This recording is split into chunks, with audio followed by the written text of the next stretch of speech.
When you are accepted as a disciple, even if it is for trial only, you will be admitted at the same time to the ashram of your teacher. As a member of this community, you must submit to the rule that governs here. Every community needs a firm hierarchical order to which everyone has to adapt. This is where most of the esoteric projects of our days fail. Precisely outlined are the statutes of the community of knowledge.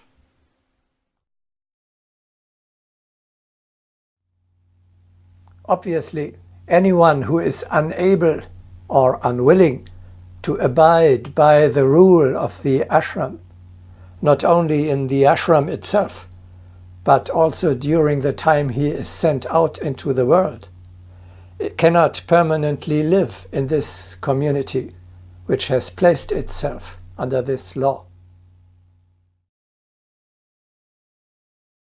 Prove your willingness to serve God by serving the God in each other. Prove your ability for discipleship by obeying the laws of discipleship.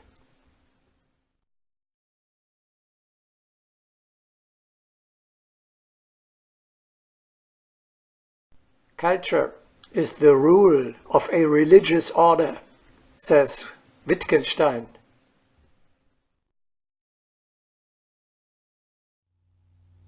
He wants to say, if a community wishes to build up a higher culture, the new world, it has to submit to higher laws than those that apply to the majority of people continuing to live under the old order.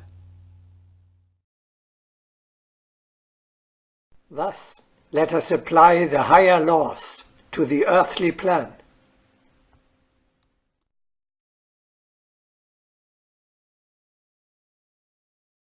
Does anything else apply when I have been a disciple for many incarnations already than when I yet want to become a disciple? No. In both instances, you have to live by the rule. In the one case, in order to confirm your position as a disciple. In the other case, in order to reach it yet.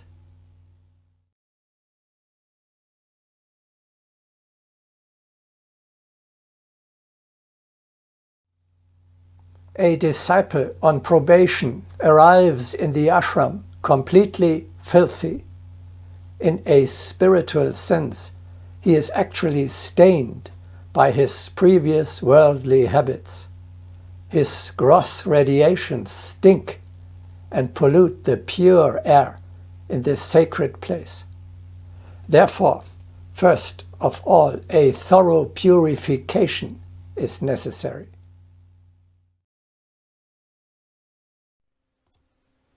The very first necessity for securing reliable and efficient instruction is such a purification of mind and body as but few among the races of earth are willing to submit to in this day and age.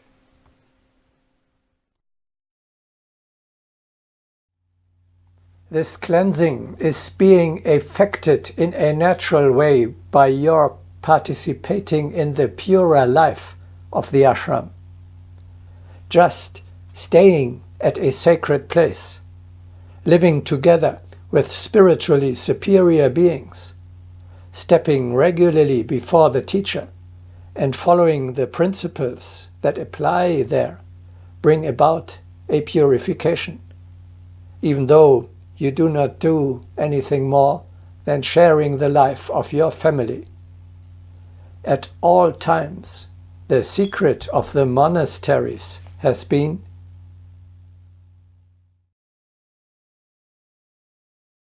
living in a holy place sanctifies.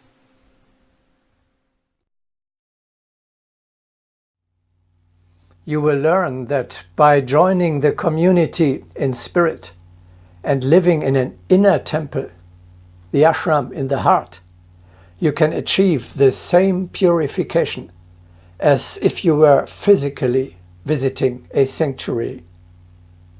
In the presence of the teacher, regardless of whether it be physical or spiritual, there can be no gross, unworthy behavior, no doubt, and no depression.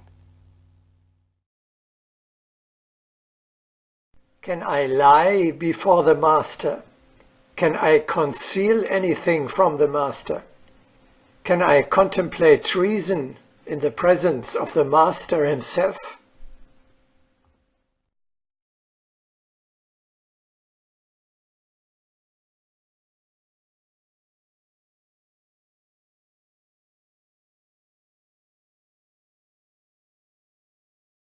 What exactly do the law of the disciple and the rule of the ashram pronounce?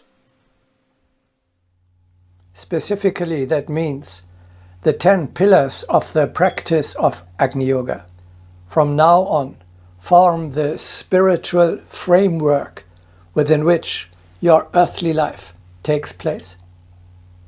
Let us now briefly review what the individual pillars mean precisely to a disciple. First pillar, the consciousness of the high dignity of being the disciple of a master is the basis of your existence. It is formed in the ashram at the feet of the teacher. You must preserve and defend it when descending down to earthly life. You learn to appear on the material level with the attitude of a spiritual disciple. Second pillar, you keep the rules as to the rhythm of the day automatically by your living in the ashram. You meet the teacher in the morning, at noon, and in the evening. At fixed times, you participate in meditation, study, education, and service. Third pillar, you follow the rules regarding nutrition automatically as well.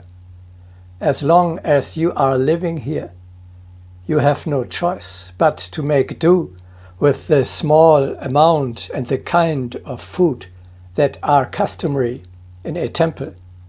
Certain things such as meat, alcohol, cigarettes, or chocolate are simply not available here.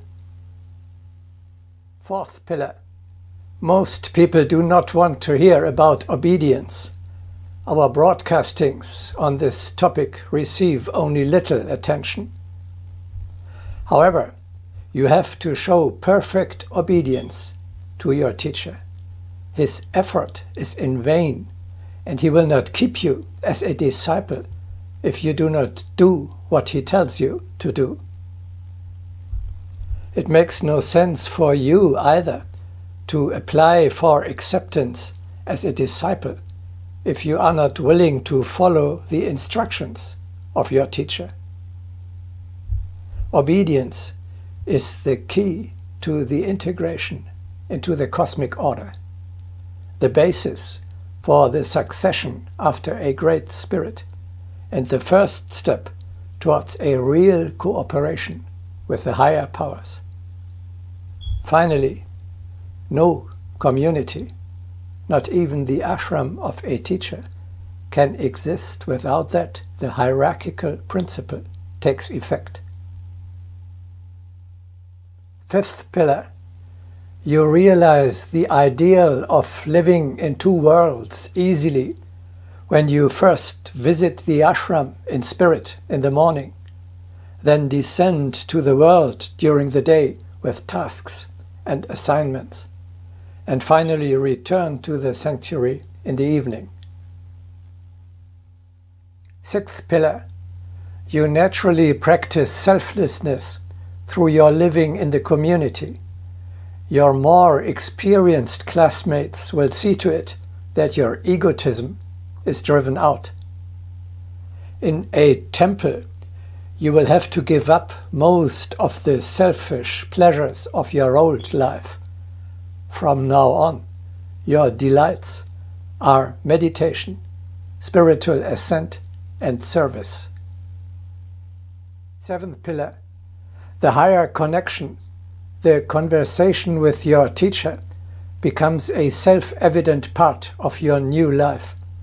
You meet him in the morning, at noon, and in the evening. Meditation, especially in the evening, is indeed a touchstone for compliance with the other habits. Violations of the rules regarding rhythm of the day or nutrition render the higher communion impossible. You will soon find out yourself. If you take a meal in the evening, eat a lot and heavily, and even enjoy a glass of wine, you are, of course, not a bad man.